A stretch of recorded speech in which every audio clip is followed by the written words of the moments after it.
Quand tu es dans cette phase de conquête avec ce mec, il te plaît, tu l'as rencontré il y a quelques temps et tu te dis mais j'ai envie qu'on passe un peu au niveau supérieur, qui s'intéresse plus à moi, j'ai envie d'être irrésistible à ses yeux et qui n'a Dieu que pour moi.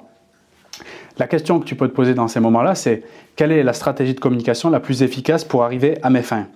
Et beaucoup de choses qui sont mises en place par rapport à cet objectif sont souvent des solutions qui amènent à regarder finalement ce qui ne fonctionne pas. Et je suis moi-même le premier à partager énormément de contenu sur les erreurs à éviter, sur les types de messages par exemple qu'on peut envoyer qui formulent tout l'opposé de ce qu'on veut, donc qui vont faire fuir ce mec. Donc finalement, on a le cerveau qui est naturellement orienté sur « je vais éviter les dangers » parce qu'au fond, c'est quelque part un instinct de survie et c'est cohérent. Moi, ce que je te propose ici, dans cette démarche, encore une fois, de te rendre plus intéressante, plus attractive dans la relation avec cet homme-là, c'est tout simplement de revenir sur soi. Puisque parfois on a donc on l'a vu, le côté d'aller regarder les dangers, les échecs et ce qui ne fonctionne pas. C'est super intéressant, je trouve, d'aller regarder ce qui ne fonctionne pas parce que les lois de l'échec me permettent d'avoir les lois de la réussite dans n'importe quel domaine que ce soit. Mais c'est incomplet. Moi, ce que je te propose, c'est un retour sur soi et de regarder ce qui a déjà fonctionné pour toi. Tu vois que dans tous les domaines, c'est un truc qui marche. Par exemple, dans cette relation, il me plaît, j'ai envie d'être plus attirante à ses yeux. Ok, génial. Ce qu'on fait là, c'est de dérouler un peu ton historique par le passé. Donc, on va être dans cette phase de réflexion, un peu d'introspection, et de se poser la question, est-ce que, avec un objectif similaire que j'ai aujourd'hui, est-ce qu'il m'arrivait dans le passé, d'accord, d'avoir des comportements, donc au fond d'avoir une stratégie de communication, même si j'en étais pas consciente, que j'ai mis en place et qui a fonctionné, qui m'a permis d'avoir donc cet objectif d'être attirante, attractive, irrésistible à ses yeux. Est-ce que ça m'est déjà arrivé dans le passé? Une fois, deux fois, trois fois, est-ce que ça m'est arrivé?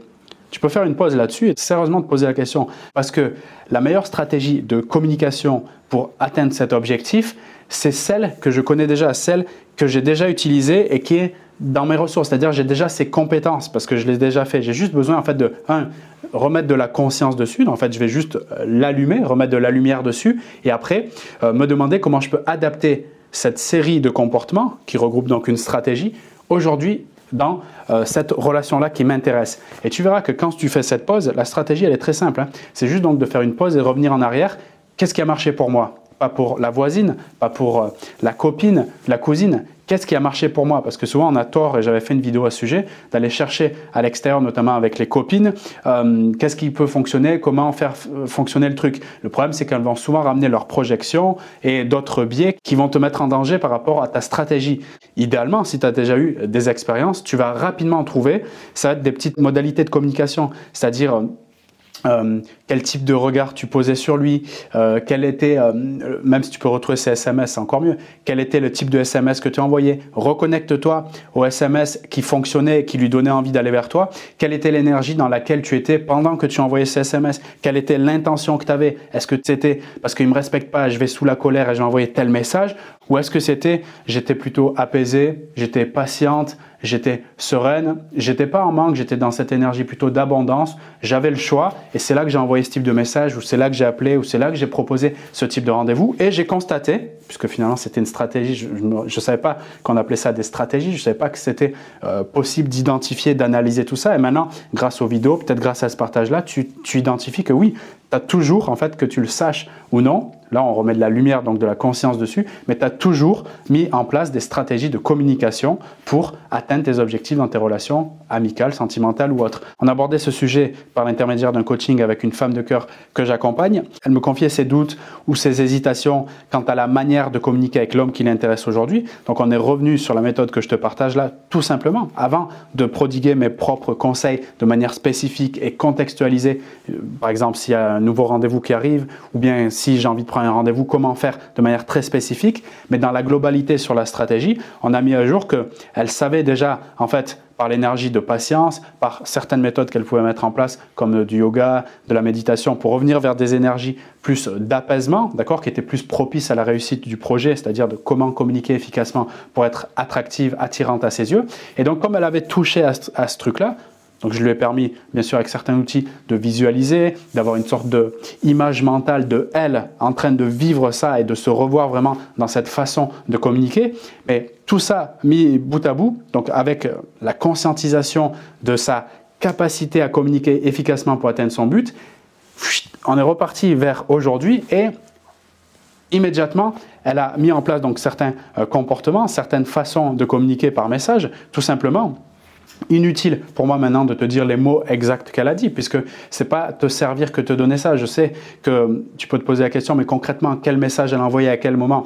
Il y a d'autres vidéos pour ça, des accompagnements personnels. On peut aller voir ça de manière spécifique. Ça serait pas utile pour moi de te dire quel est le message précis qu'elle a envoyé dans sa situation à elle, puisque ce n'est pas forcément la situation que tu es en train de vivre toi. Ça serait pour moi commettre une erreur que de ne pas contextualiser, ne serait-ce que qu'est-ce que tu veux faire comme objectif et qu'est-ce qui t'a amené justement à vouloir faire ça, quels sont les bonus et les malus, comme je le dis, dans la relation. Tu sais, c'est comme avec une voiture.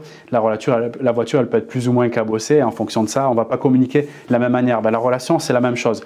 Donc là, je faisais une parenthèse, mais pour te dire qu'avec cette femme de cœur, on a mis à jour, effectivement, que ce qu'elle savait le mieux pour elle, si tu veux, c'était d'utiliser ce qu'elle savait déjà. Donc ça lui met en plus, tu sais, quand tu fais ça, et je t'invite vraiment à le faire, au moins en autonomie. Si tu veux, je t'accompagnerai pour qu'on le fasse ensemble. Mais ça te permet de revenir dans des émotions beaucoup plus agréables. C'est-à-dire que tu reprends beaucoup plus d'énergie.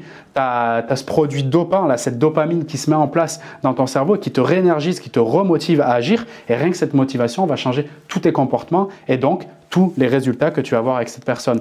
En gros, tu vas sortir des énergies qui sont plutôt dramatiques, qui sont l'impatience, la peur de perdre, la peur d'être oublié, la peur d'être rejeté, toutes ces énergies plutôt négatives qui vont attirer exactement le propos de la même énergie. Le but de ce partage dans cette vidéo et de façon globale, en tout cas si tu l'acceptes, si tu suis les vidéos et si tu veux continuer avec moi, c'est de t'apprendre à pêcher en autonomie plutôt que de te donner le poisson frais dans la bouche.